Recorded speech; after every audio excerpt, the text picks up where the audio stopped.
Hola a todos.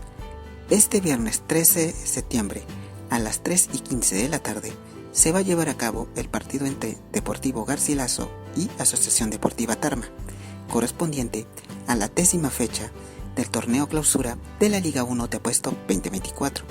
El escenario será en el estadio Inca Garcilaso La Vega, ubicado en Cusco. Esperemos de que haga un excelente partido y que gane el mejor. Mucha suerte para ambos equipos.